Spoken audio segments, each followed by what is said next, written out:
Join me and about 20 other Wise Squirrels in Franklin, Tennessee.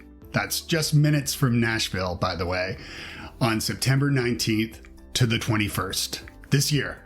If you want to feel more confident, more connected, learn about new tools and techniques, this is something for us to do together in person, where you can actually meet like-minded people, including expert facilitators, by the way, who will be leading some of the curriculum as well as myself. This is going to be an incredible event, something so rewarding and something I am pumped about. You're going to be surrounded by people who get it, like-minded people, fellow Wise Squirrels, and that's going to make this event that much more impactful for you. So, to keep this event intimate, I'm capping it at 20 tickets. The first 10 are early bird tickets, and those will be discounted, so you'll save $205 on those first 10 tickets. After those 10 tickets are gone, though, we're going to go back up to the regular price. But don't worry, even the regular price is well worth the investment. Grab your ticket today to save, and I'll see you in September. And I promise I will not sing at the retreat, because nobody needs to hear that. See you soon.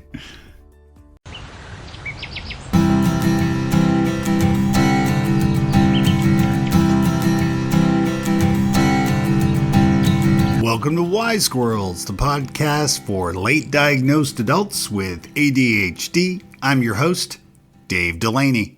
On today's episode, I'm joined by Simon Weissenberger. Simon is an Italian-American psychologist and researcher based in Prague.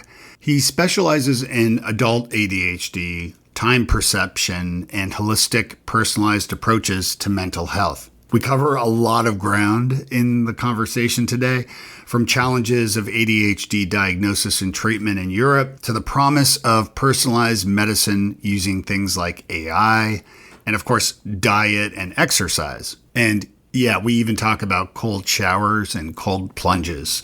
And don't worry, I'm not trying to sell you a cold plunge. We also spoke about time blindness and trauma and the emotional aspects of ADHD, like rejection sensitivity. And we also explore how our digital habits and even substances like cannabis intersect with ADHD symptoms. It's a interesting conversation. Simon's done a ton of research, so he is a great guest that you're going to enjoy. Before I jump into the interview, I wanted to mention a couple of housekeeping things. First of all, the big retreat is coming up. I don't know about you, but I feel these days especially that magic happens when humans connect, when we actually do things in person. And that's why I've created an intimate group led by amazing facilitators, and I'm calling it the Wise Squirrels Retreat because apparently I'm not that creative. Right now you can save $200. There's a couple of tickets remaining at that price. The clock is ticking on this, so if you're interested, now is the time to buy the ticket. Do it today before it's too late. Wise Squirrels is sponsored by Inflow, an ADHD app built by clinicians and people with ADHD. So Inflow is a mobile app, and it's a self-guided digital program. It's developed by ADHD experts, as I mentioned, and it's built on cognitive behavioral therapy principles. It's designed to help people manage ADHD symptoms by teaching them daily skills, routines, and habits through interactive modules. It's really cool. I really do enjoy the app. You can also learn things about like journaling and a supportive peer community. It's all there. I encourage you to take the free ADHD traits quiz, and that is by Inflow, and you can find that and learn more about how your brain works and how to support it over at wisesquirrels.com/inflow.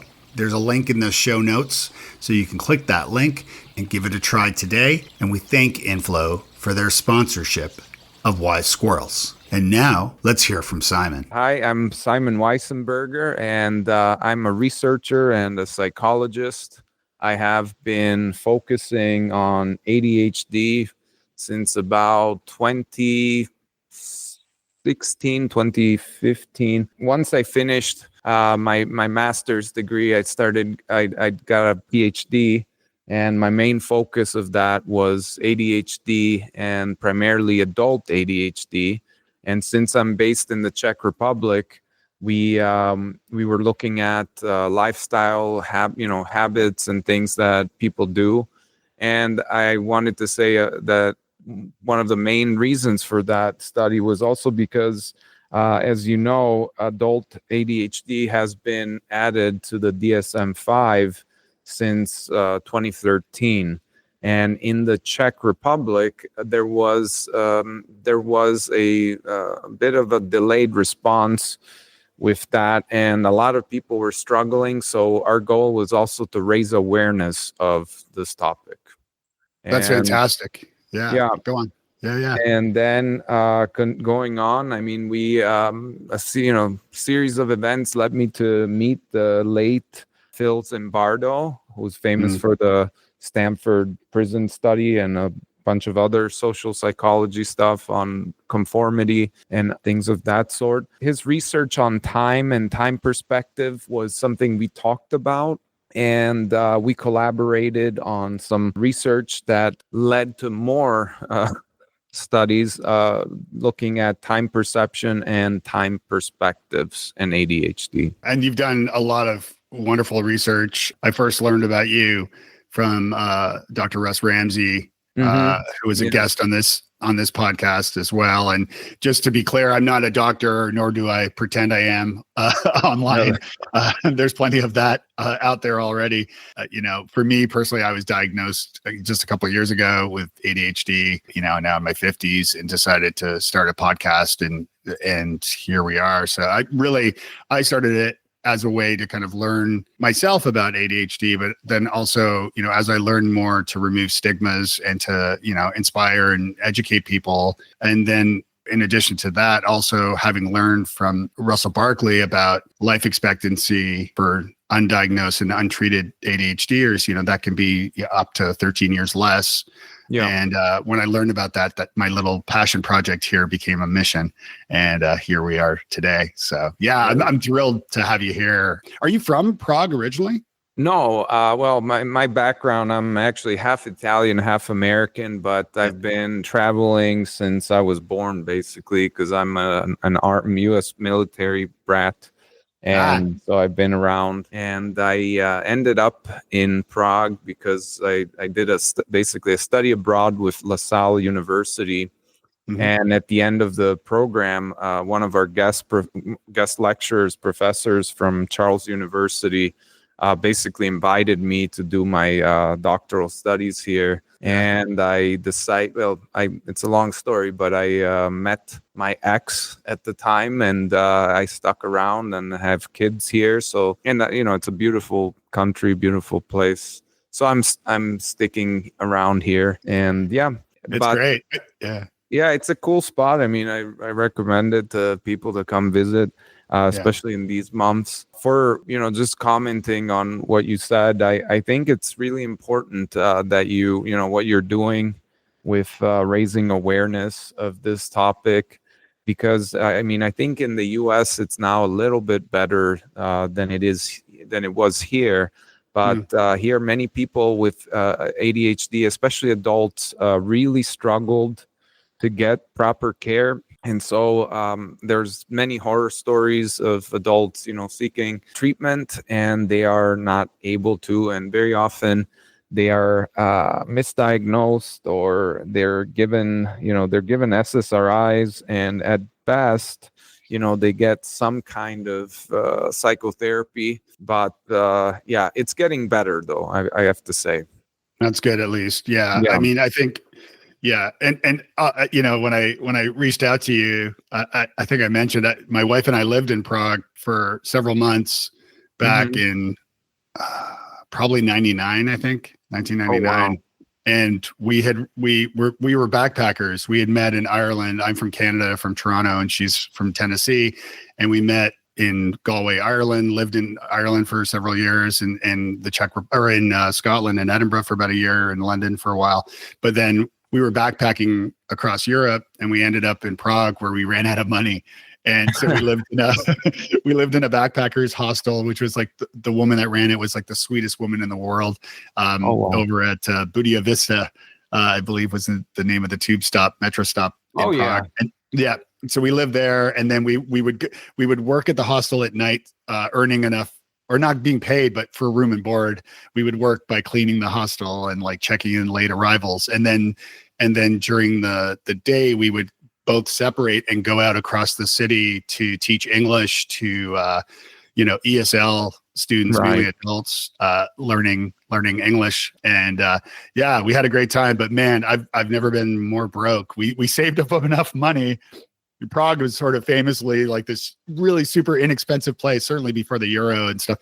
And so we lived in Prague, and yeah, the only words I remember are like pivo for beer, nostravi for cheers, and prosím for please.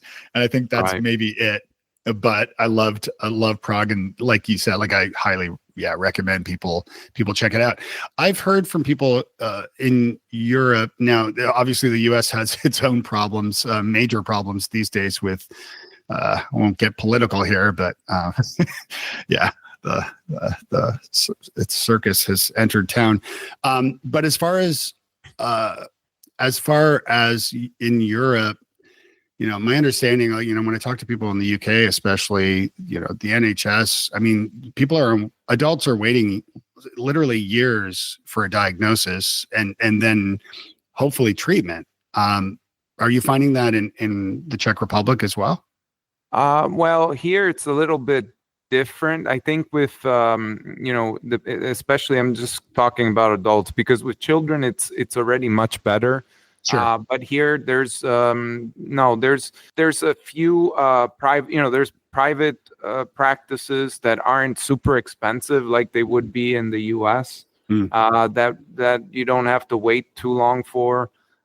There's the problem is there aren't so many people that are experts in ADHD. Okay. Where people, where what I see with adults is that they are either successful in being prescribed their medication, and then they have a hard time finding some therapist or coach. Or the other way around, they have a good therapist, but then they have trouble getting medication, and they struggle. And it's unfortunate, because it's really, it really makes a difference. And I saw you mentioned the politics a little bit, and I wanted to just say one thing that I thought about, and I saw some of your posts, and it ties to a presentation I just did a couple weeks ago at the University of Trier. But one of the things that, without getting too political, but one of the things that the Maha people are pushing now, or besides the anti-medication stuff, which I think is quite goofy, but their emphasis on diets and mitochondria and what is the other thing they're talking? Oh yeah, seed oils. I'm not I'm not a dietitian, so I'm not gonna comment that too much. But I think that if if there was a sane type of approach, that we could get somewhere, because some of the research that I'm doing and my colleagues are doing now is very AI based and in silico, very biological. And what we're looking at is also things like supplementation, antioxidants. But we are not saying, we're not looking at this as, okay, don't take your medication, just take this instead. No, quite the opposite. If from the models, in silico models, which to be, to make it simple for the layperson, it just means we have, let's say, someone's genome, and you have your genome, I have my genomic sequence that's fed into this computer, let's say, or program, and we insert as much data in there as possible, so the software has all information about what we eat, how much we what's our daily life like, what are the medications we take, what are conditions that can be seen. And basically what we can say, okay, let's add, let's put in medication X and this antioxidant, Mm. or cut down on this junk food. And basically what we see are, at least in modeling, and of course this is theoretical, but it's quite commonly used now, especially in new drug research, great outcomes. Huh. So yeah, so what I'm saying is that I try to find a middle ground with things like that, and it's there's always something true or useful. It's just when you go too much on the extremes, then you miss out the bigger picture.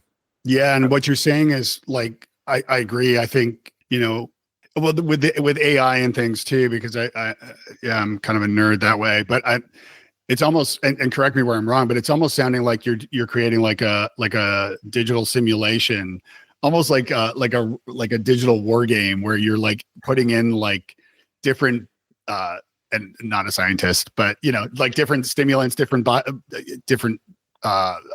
yeah, I'm totally butchering this analogy. Should have Nutrients. just, but you're kind of seeing how they battle it out, or if they get together, or if they, if they're like combating against each other, or working together in a sense. Does that make any sense at all? I mean, Kind of. partly it does. If you can have some things that don't work well together, but it's Right. more, the concept is more personalized type of medicine. So Yeah. I'm seeing more and more of this approach. Like a colleague of mine in Switzerland is doing stuff with research on ADHD, and it's not just research; it's actually like clinical. It's a clinical setting where patients are getting treatment there, but they're also looking at in the same way I said, you can insert my data, genomic data, epigenetic data, your data, and we could see that, for example, maybe I do better with if Concerta, and you do Yes. better with Vyvanse for Right. just for medications. In this other realm, and also we can see, to broaden it and to make it more understandable. We want to see, okay, if you're eating, junk food for Right. every meal, that's going to raise inflammation. That's probably going to make your symptoms worse. So that's one of the things that I'm interested in, is to how to make the most effective treatments for ADHD that are holistic, in the sense that they take in all parts of the lifestyle, And I saw, for instance, you're posting some stuff about Tai Chi and like body awareness, and Yes. that's a good example.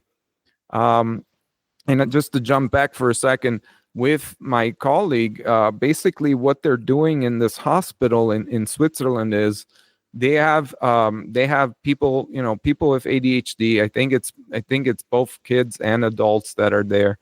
And before they prescribe the medication, what they will do is they will do brain, the fMRI studies. They Hmm. will look at brain scans and do a before, a clean and dirty, quote unquote. So Yeah. without the drug and with the drug, and see which formulation works best for each individual. Oh, that's Because amazing. yeah, No, that's so amazing, because yeah. you're what I'm imagining is, let's say in the future there is because I hear from other late diagnosed adults, wise squirrels, as I like to call us. Um, I hear from people who say, "Oh yeah, I tried Vyvanse. Vyvanse was the one, or whatever it Mhm. was, and it had weird side effects. It didn't feel right, so I didn't continue it. And that Yeah, was it. That was the end of their medication journey." right. Because they thought that stimulants, or the dose was too low or too high or whatever. And my own experience is I've had to experiment with my doctor on different medications, different stimulants with different doses in order to find what's right. But not everybody has the time or the money or the patience or the insurance to help them through that journey. So I can almost imagine what you're creating, almost like a simulator, like an app, basically, that you tell the app, like a diet app, that you tell the app, yes, I smoke, or yes, I drink, and I eat junk, or whatever it is, plus, this, that, and the next thing. But Yes. it would then tell them, based on that information, that this medication would probably be the best bet. So that way, or maybe this would be used by the doctor, right? So that they can prescribe the best fitting solution, so that the patient then receives the best solution the first time, and they don't have to go back and forth or give up, which is worse. Yeah, exactly. So with this AI type personalized medicine approach, ideally we can see, it's always, if you have enough data on each individual, you can see, and it gets into almost, we can get into almost science fiction territory when we get, when we see people with their wearables and all that stuff. That, I mean, I don't know how you feel about that. I personally don't use that so much, but if you have that information, you can see, you can pretty much see what dietary choices are good for you, what kind of exercise is good for you, what kind of, medications are the best. So it gets into fascinating territory. And just to keep it practical from what you just said, what my colleague was telling me is that you can really see, what some types of brains, some people with ADHD really do better with a short acting drug like Ritalin or Adderall, whereas others that tend to do better with a longer lasting. And and some people get side effects, which can be like the dosage needs to be regulated or lowered in some cases. Sometimes it needs to be raised. But this is the pharmacological part. And a lot of the people, or one of the fads or things that people are focusing in more, at least from what I see in the US, is this emphasis on natural foods.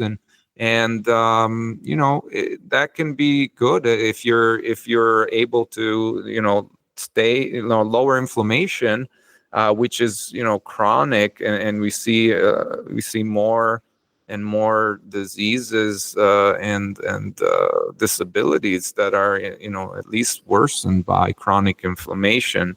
So and sorry. No, go ahead.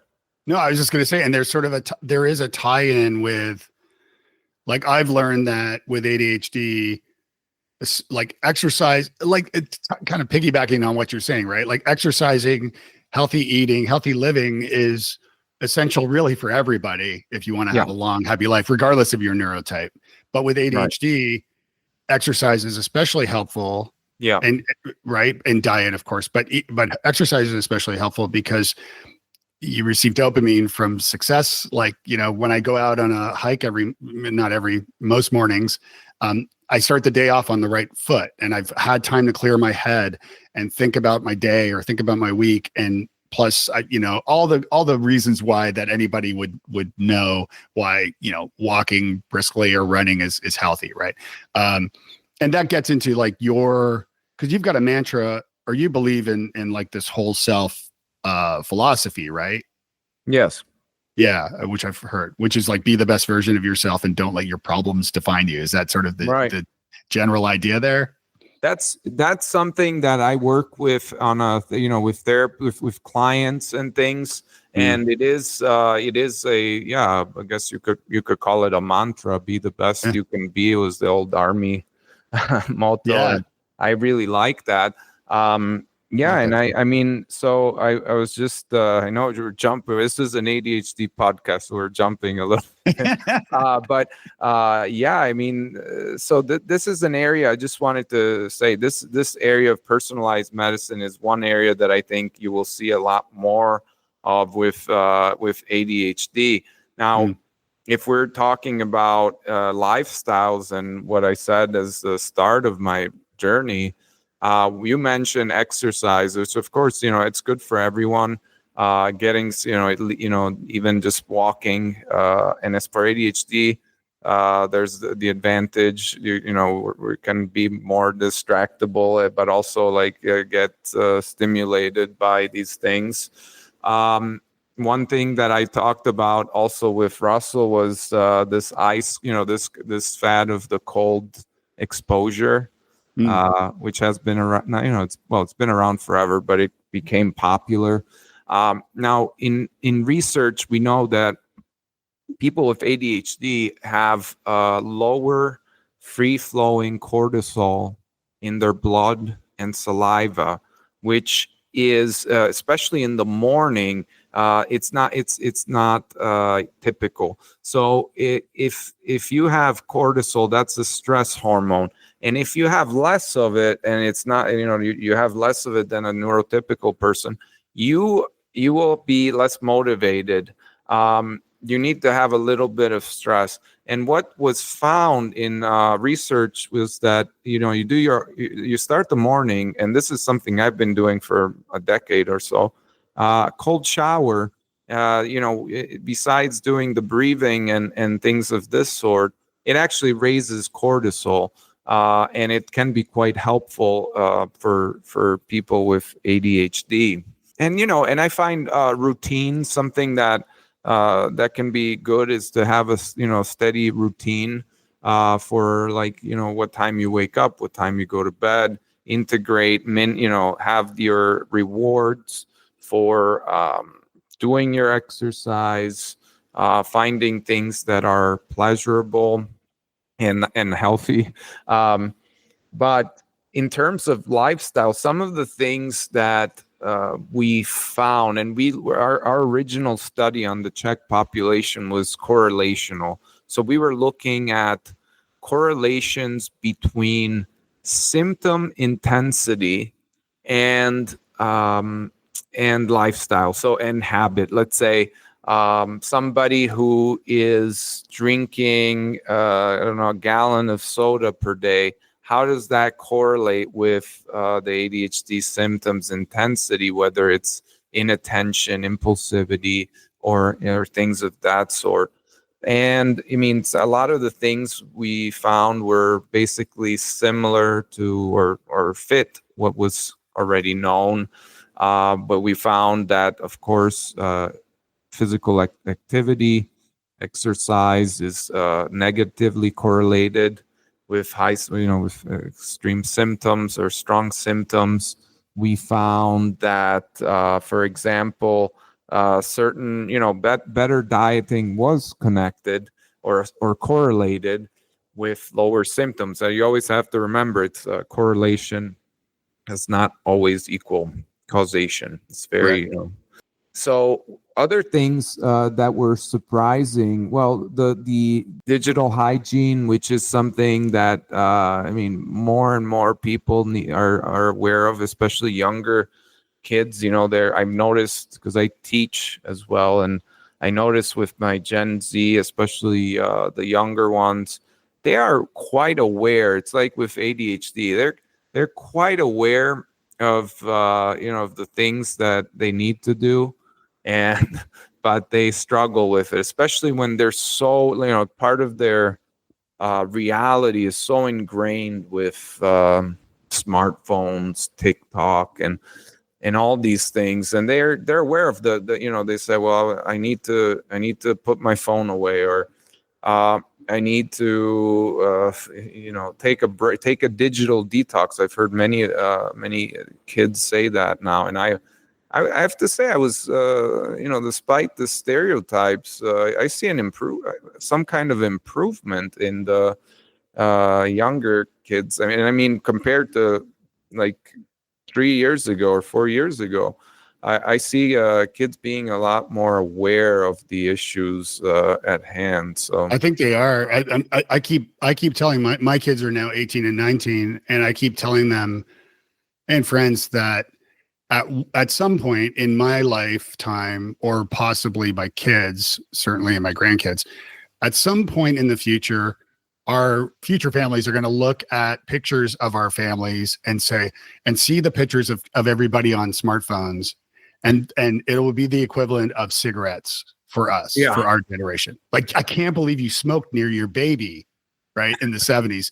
I have a feeling, while smartphones have lots of great things, there's no denying the addiction, the addictive nature of both the design of the technology. Addictive tech is something that's very top of mind, and something that I'm very interested in exploring more of. So it is reassuring to hear kids are, but with ADHD though, you tend to, generalizing of course, but with ADHD, we tend to be more prone to addiction. And so when the technology itself is designed to be addictive, then your kids in your example may say they need a digital detox, but just as 25 some odd years ago, when I kept, or even longer, when I was trying to quit smoking, I knew I had to quit smoking. And I would even crush half a pack of cigarettes, crush them up and throw them away. That's it. I quit. And then I'd go to the store and buy a pack again. Or I'd mooch one off someone on the street. So we're prone to addiction already with ADHD. So where addictive technology or any addictions come into play, we're certainly more susceptible to that, right?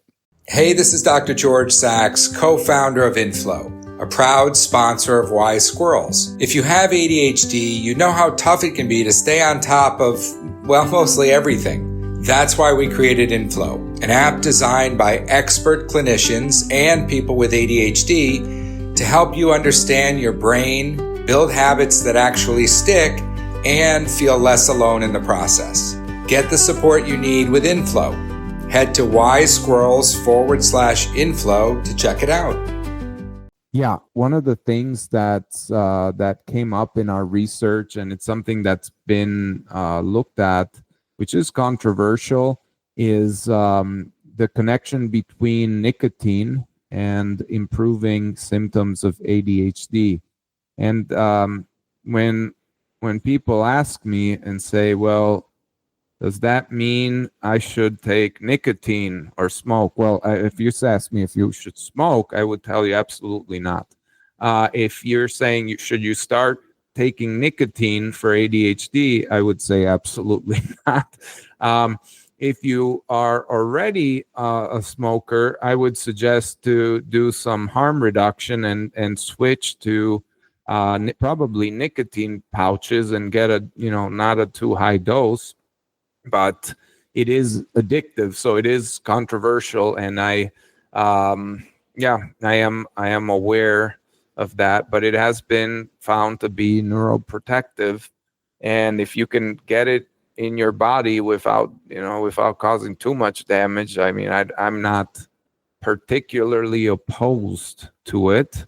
I know it's funny you mentioned that, because I know a couple people who are adults who are serial entrepreneurs, so likely perhaps undiagnosed ADHDers, but let's assume, just for sake of argument, that let's assume they're undiagnosed ADHDers. They've been talking about nicotine and using similar sort of oils or patches or what have you, and they said that it seems to be working for them. But if they were diagnosed with ADHD and they were treated for ADHD, would they even need the nicotine then?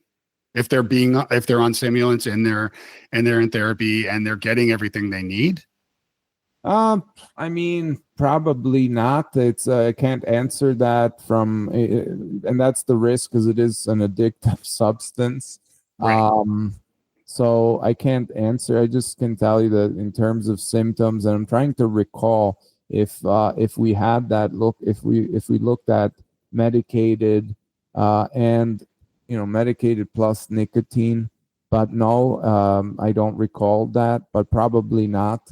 Okay. Probably better to avoid it in that case. Another thing that you mentioned, substance or addictions, cannabis. We found, of course, the cannabis is and cannabis means it's there's like hundreds of cannabinoids, and so we look at, for example, THC rich cannabis is not advised for ADHD symptoms. It seems to improve the emotional issues somewhat, but it does not improve. It actually makes the core symptoms much worse. Other cannabinoids, I mean, I think CBD is generally benign and it has the anti-inflammatory properties. I've read research that was animal studies that was basically looking at cannabinoids outside of THC, and they seem to be, benign and can be helpful. So I think that can be good. I don't know if you have experience, if you were trying the CBD or things like that. I quit drinking 5 years ago, and obviously no alcohol, but I've had CBD in a drink, like a low dose. And yeah, I mean, I smoked pot back in the day and all that. So, and I mean, like being from Toronto, where it's now legal or legalized in Canada, it's funny because you smell weed everywhere you walk now. And I was talking to a friend of mine about it. We were kind of like complaining about it a little bit to each other, but then we were thinking, well, wait a minute, like, how many potheads are getting in fights after, when they're out on the street? I mean, it's the drunks who are, right? Like, so if everybody's on weed or whatever, it's not the end of the world, I guess. But so yeah, I mean, as far as like something that relaxes you, I can see that where you're saying that, and emotionally where it kind of helps you kind of relax, perhaps. But as far as like, to your point, like as far as like something that's going to actually solve, like, great, I can relax, but the problem is I have to work today. I can't just chill out and watch Netflix all day. What I'm saying is that the thing with cannabis is it's a very, very complex plant, because a lot of the compounds, some are activating, for example, the certain receptors, the CB1 receptors in the endocannabinoid system, and it's very complex system. But and the other, for example, THC activates it and basically makes people hungry. It seeks like hunger, the sensation. If it's overstimulated, it can be like even psychotic like symptoms, although it's more common in synthetic cannabinoids. But other cannabinoids in the same plant have the opposite effect. So when you read certain studies, it's so difficult to do a proper study, because you have to, unlike, I don't know, if you use a drug, cocaine, it's one compound that you're looking at. With cannabis, you have 50 or 60 compounds that are all active. I mean, one is the main psychoactive, but so you want to look individually, and CBD is non-psychoactive, and it can have some benefits for ADHD, although more research needs to be done on that. And of course, the dosage for CBD for conditions, psychological conditions, is much higher than what is usually found in commercial products. So yeah, and when you if you're consuming it in like some sort of beverage, the beverage probably has artificial flavors, it probably has sugars, and God knows what else. So then you've got to combine the pros and cons of consuming that in the first place, because now you're going to give yourself a bunch of sugar and whatever else is in that can, especially in the States with artificial flavoring and all that crap. Let's shift topics for a sec, because I'm being mindful of the time and it's racing by, because I'm absolutely enjoying this. But I do want to dig into the speaking of time, the topic of time blindness, and you've done a lot of work, a lot of studies around the idea of time. I have my own like theories and thoughts about it, but I would love for you to just share a little bit about what you've found in ADHDers as it pertains to time and time management, time blindness. Yeah. So time blindness is a concept that was brought on by Barkley, if I recall correctly. And I mean, it's a very useful concept because we generally, when people talk about perception and consciousness, the time perception is generally not the first thing that comes to mind. But if you think about it, it's actually the most important thing, because we are beings, we're basically embodied time. So if we have a hard time to perceive time, or to perceive time as most other people do, we're going to be, we can have a very different point of view, which is not a bad thing, but we can struggle. And this is something that, and not to get off the topic, but this is something that I always say when people talk about, well, ADHD, it shouldn't be, you should just leave the kids alone or something. But I say, if we lived in a hunter-gatherer society, or if we lived in a different type of society where you don't have, the strict time requirements, and you don't have everybody, you have a more approximate view of time, where you get up, you say, okay, it's sunset, you have a natural view of time, then I can understand that point. But when you have schedules and you have to say, you have to be on a certain point at this hour, do a certain task by this day, then it's a different story. So just going back, what we looked at, so we did both a study that was a questionnaire based study, which was using time perspectives. And then we did a research that was followed up, which was actually time perception. And that time blindness is closer to time perception. So time perception is when you are basically in a research lab. The way we measure it is we're asking you to, for example, give an estimation where you're doing a certain task. I tell you to draw a circle or do something. And I then say, okay, what is, how much time has gone by? And that's a time estimation. There's a time discrimination where you can do like similar, like compare to exercise and say which one was longer. And then just basic approximations. And one thing that was found repeatedly was that with ADHD, there's dysfunction in all those time tasks. But the main one, which is really about that, and to put it in layman's term, is just to feel like time just flows by and you don't, you haven't done something. That's like the time blindness. So that is important to understand, and from that we are obviously with when we look at ADHD coaching like you do, there's the big factor is, okay, so how do we get better at managing the time? And I mentioned something which I think is very useful, is to set up a routine with your therapist, with your coach, to have basically certain things that are showing you the time. So if you I have a clock right in front of me, I can see the time. I can say, and then chunking up tasks.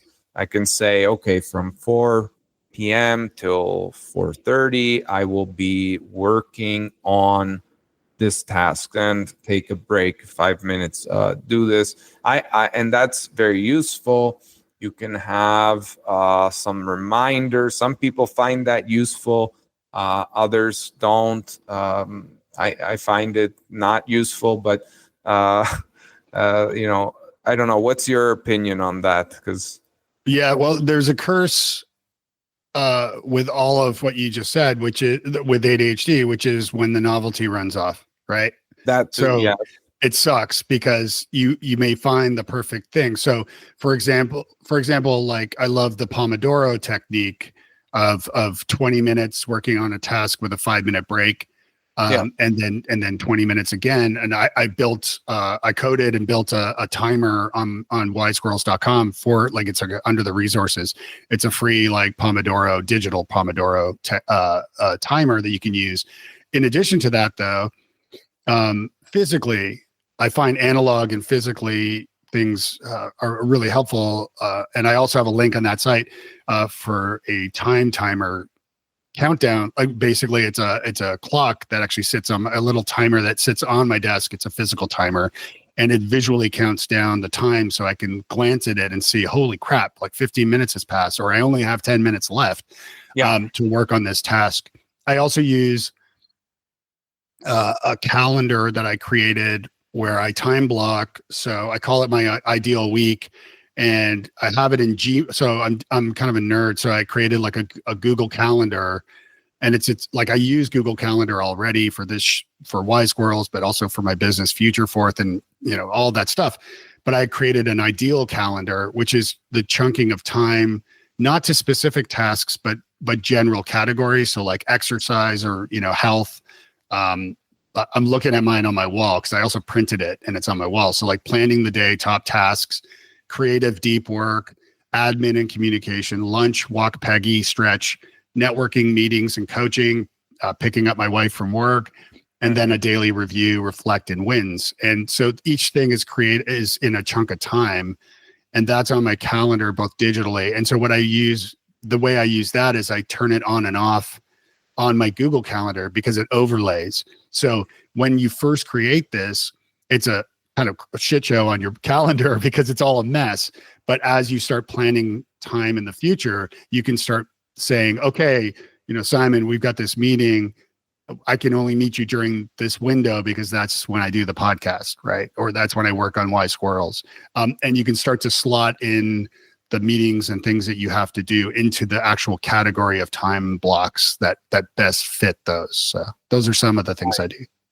Yeah, that's very interesting. And and then I mean, in terms of other parts, and I'm trying, I'm speeding through some of this, but this is time perception. One other part is time perspective. So, and time perspective is it's less about this conscious, this consciousness. It's psychological in the sense that it's more about, are you a type of person that most of the time thinks about or lives your life in a way that you're comparing what you're doing or what you have to the past in a positive light, meaning the past was always better, so then I'm living according to that principle, or the past was bad, was worse, so I'm like somebody who's maybe had a traumatic upbringing or has been impacted by something hard. Then you have a present, somebody who's present hedonistic, so somebody who's seeking that what you were saying, like seeking novelty, constant novelty, and having a hard time planning ahead. There's another like present, let's say more mindful. It's like if you're a Buddha or something. And then the future-minded people who kind of neglect this pleasure and being in the moment. They're basically putting away. What's the word, like with the marshmallow study? Yes. Yeah, they're able to postpone the pleasure and see it in the future. The reward, yeah. There's a term which I should know, and it's slipping my mind. But okay.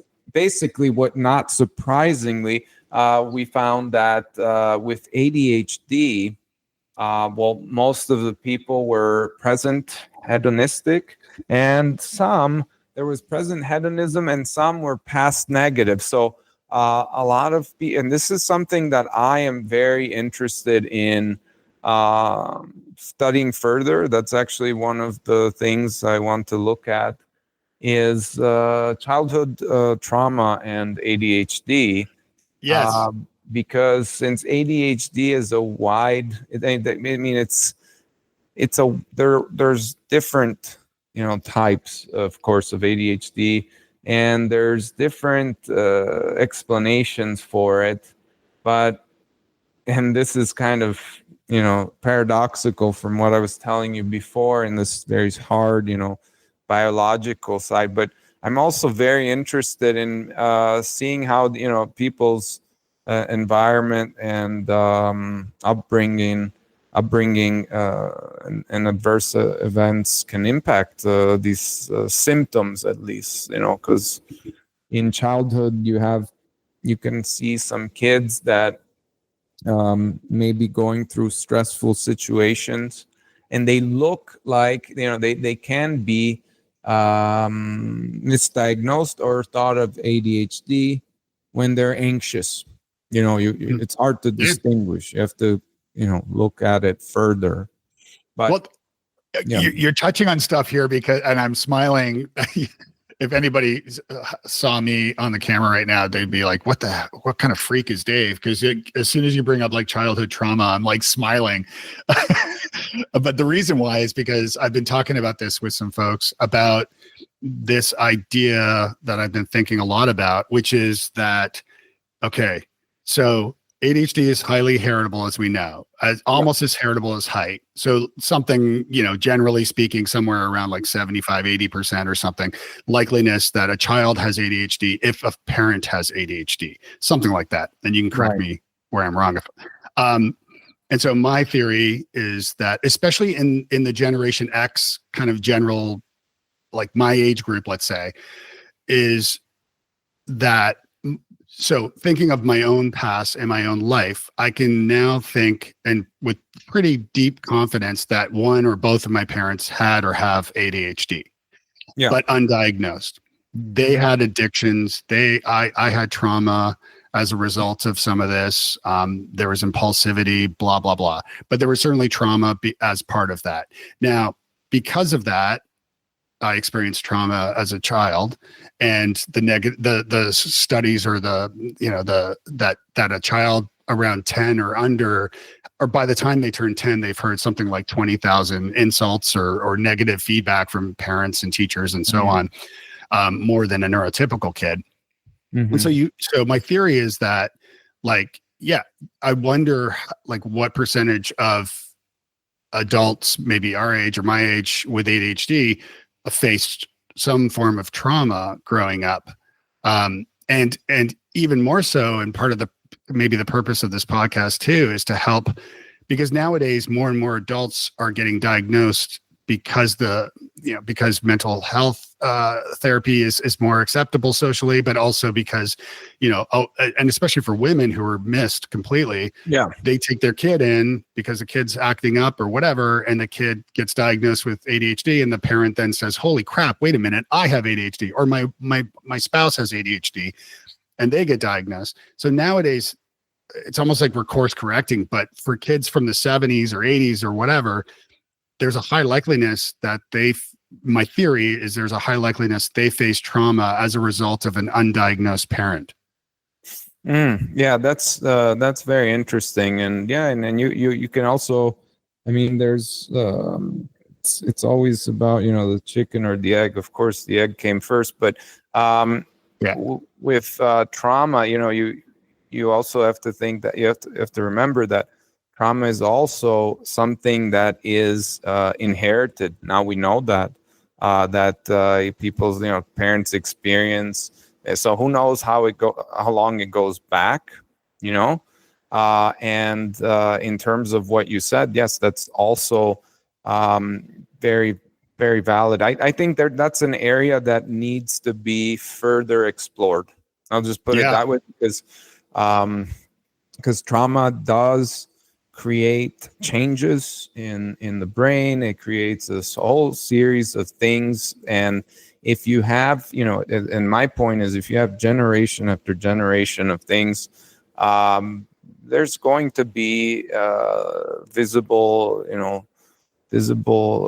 phenotypes and things. So that's just a thing. Then there's a lot of other factors if you want to go back to biological and one thing that my colleagues primarily and I also look at is infections. So, for example, Yes.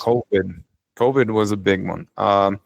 People are still talking about COVID because it was a big deal, even in terms of the neurological effects that it had.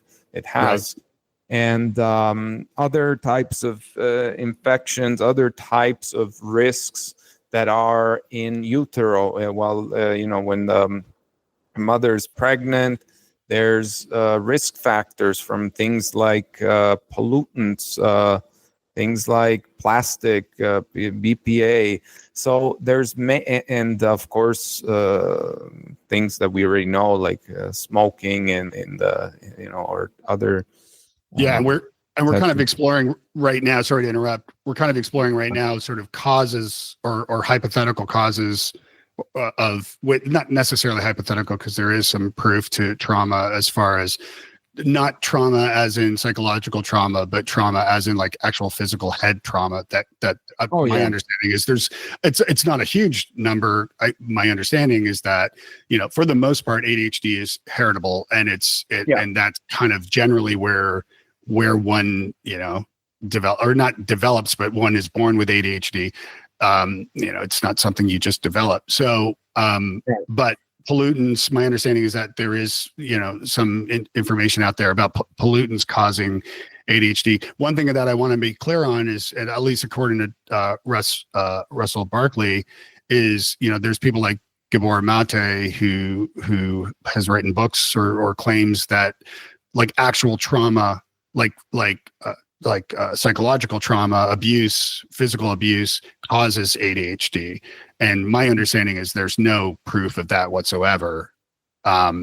So I just wanted to have that to be clear, unless something has changed. Oh, that's this is the right. I mean, that's Gabor Mate's view.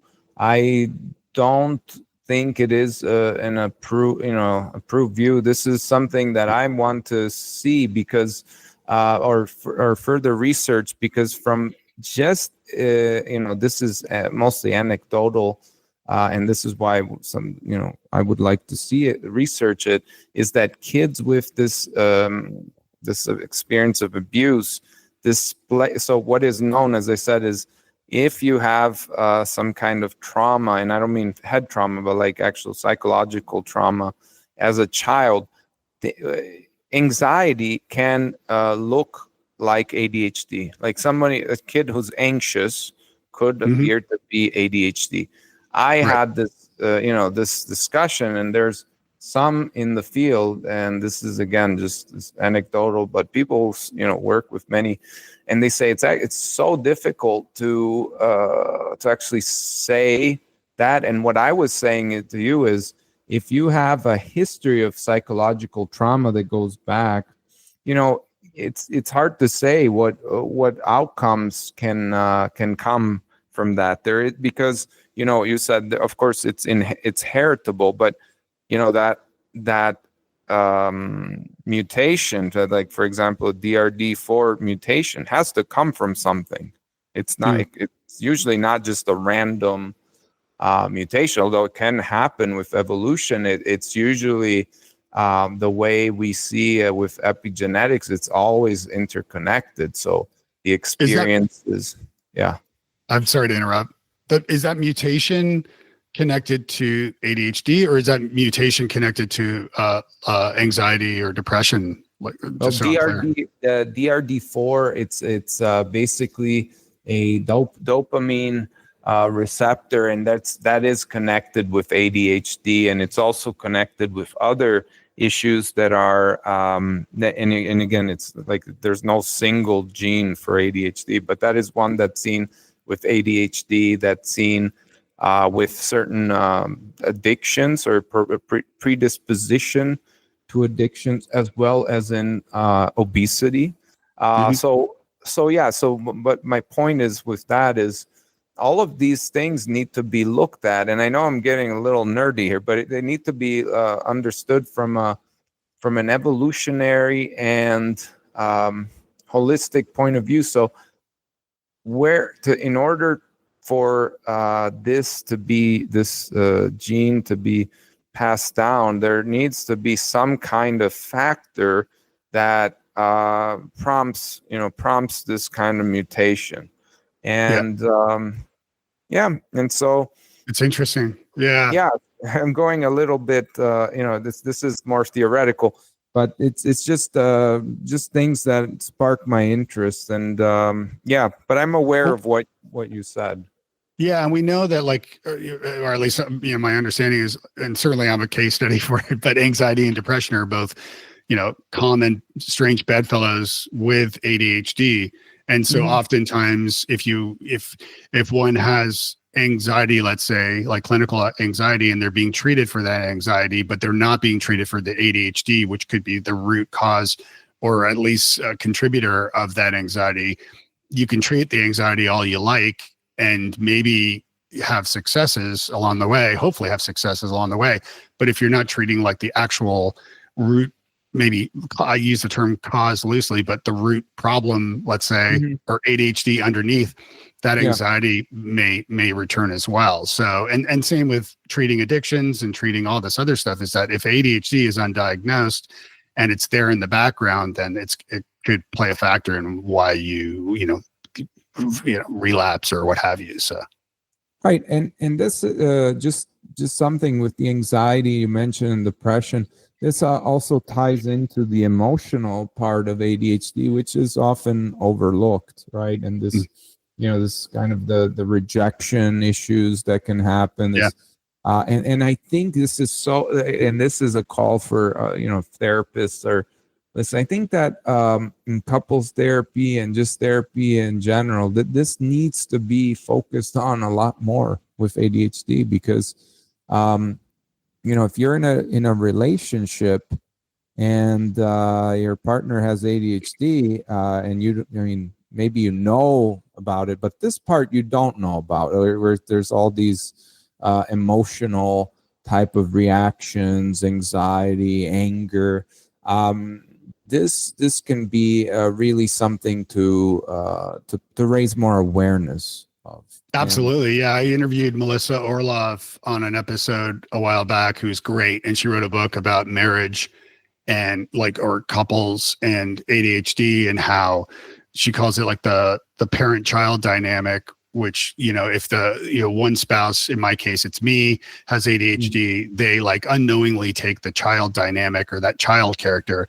And then the neurotypical spouse, my wife in this case, takes the parent role. And of course, not consciously or anything, but what happens then is that both of them end up resenting one another or getting upset with one another because they keep falling back into these. And they're both people. It's not just the neurodivergent or diverse person that has to address it all. I mean, it's definitely, you're a couple and you have to work on it together. But to your point, that neurotypical partner in that case needs to understand the operating system of their spouse and why, they're susceptible to things like, rejection sensitive dysphoria, or which isn't even in the DSM-5 yet. And do you know how often is the DSM updated? Because I know this is kind of a point of contention with a lot of people. Well, I think it's there's the updated version should be in the full update should be in 2033 and or 2034. Yeah, but there's been an update already. There's the TR, there's the revised version, which is basically in between. But it's always kind of tricky with the with these symptoms checklists.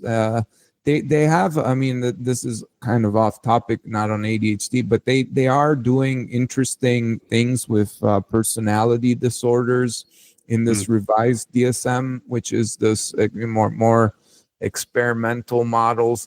But with ADHD, this has been a critique for decades that that this affective part has been neglected, and it's I don't know if it's to make the life of the psychiatrist easier to just focus on the core symptoms that impact work and school, but this is super important. And well, Yeah, no, absolutely. Yeah. So, and I know we're sort of a little over time. So tell me when we need to wrap this up, but I'm really enjoying this conversation, and clearly, yeah, I mean, obviously you've done your homework and then, tenfold. So this is a fascinating conversation that I would love to keep going, or maybe we should do a part 2 or something. yeah, I would be happy to do a part 2. I just wanted to comment real quick because what you just said, and I haven't listened to that interview, but you described the relationship and what is the transactional analysis, right? Is that what yeah. So the child parent, because this is something that comes up so often. I mean, it creates problems in relationships in general, this dynamic of unequal, you become the authoritarian parent, or I become the wild child, or whatever it is.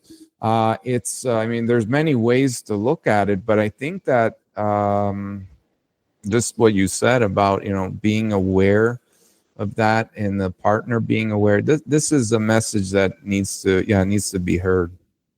Yeah, for sure. Yeah. Melissa Orlov is, I can't remember her book is like something like Marriage and ADHD or something to that effect. And she has a website, but she's I can't remember if she's a doctor or coach, but her focus is on couples specifically. Yeah.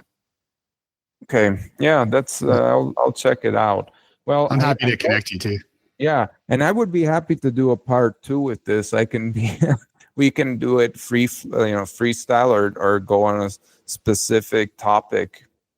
Yeah. Yeah. I mean, I would love to speak more about the perception of time and time blindness and things, because I think that's a topic that, I mean, certainly for me, it resonates with me.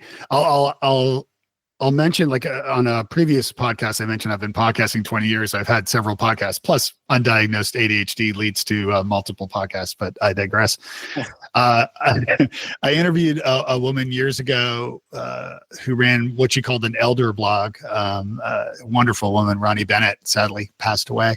But and she was talking about she shared this idea with time that's always resonated with me, which is sort of this idea of, and just generally, like, neurotypical, it doesn't really matter, but this idea that time tends to go quickly when you are doing things that you enjoy and things that are new and things that have novelty. And certainly that explains, what what people call flow, and what ADHDers call hyperfocus, regardless of whether they're hyperfocusing on something productive. It might be something like, suddenly they built, knitted a quilt all day when they should have been doing something else.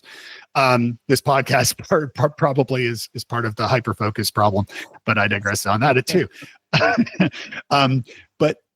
And she used the analogy of, like, everybody remembers that summer when they were a kid. And now I sound like I'm like quoting an Eagles song.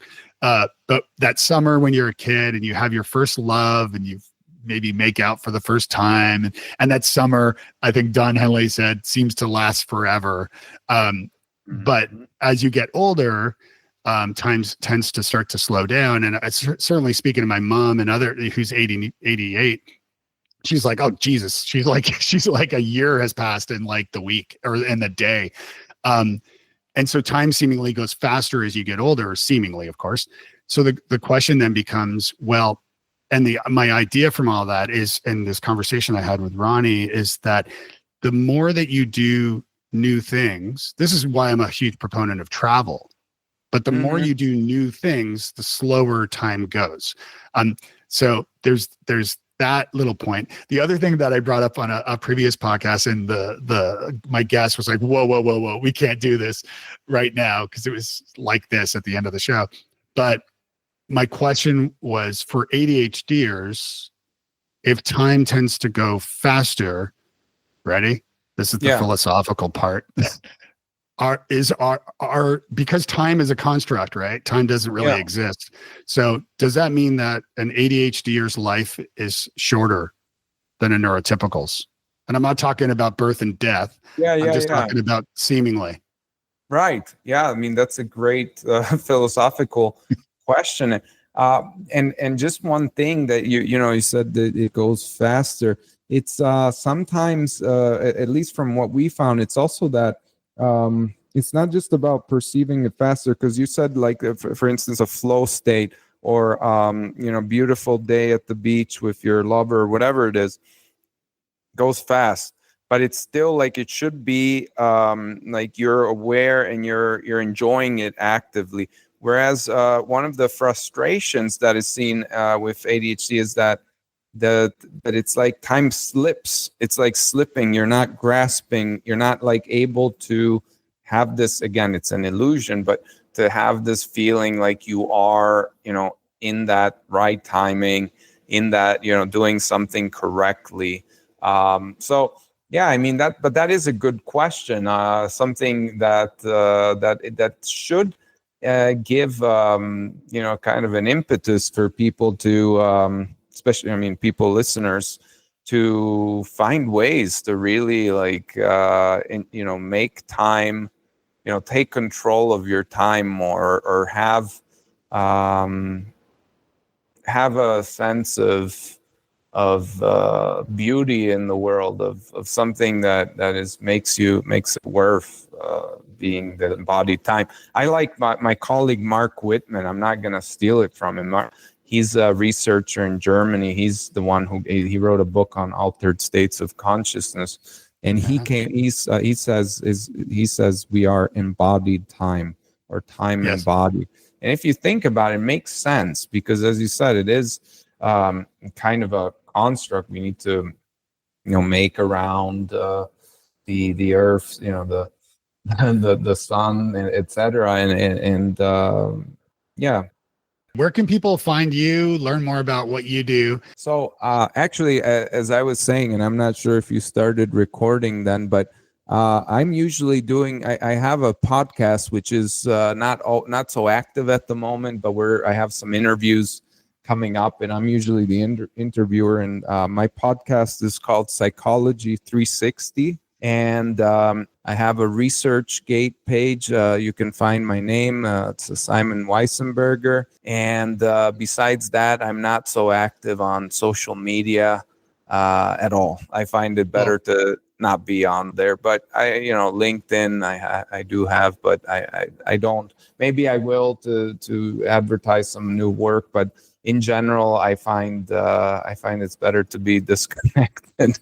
There's a good lesson there, friends listening, that if somebody who is an expert on time perception is advocating for not using social media, I can definitely be on board. In fact, I would be a little disappointed to hear you are on social media, because that is a colossal waste of time. Yeah, right. Exactly. So thank you very much, Dave. It was a really nice conversation. Thanks for tuning in to Wise Squirrels. Please make sure you follow the show so you never miss an episode. If you enjoyed the show, leave a review, please, and visit wisesquirrels.com/love for bonus content, audio comments that you can leave, membership information, free coaching, sponsorship details, booking information, and much more. Drop by wisesquirrels.com/love. Check out the link in the episode description below and explore now. Thanks again for listening.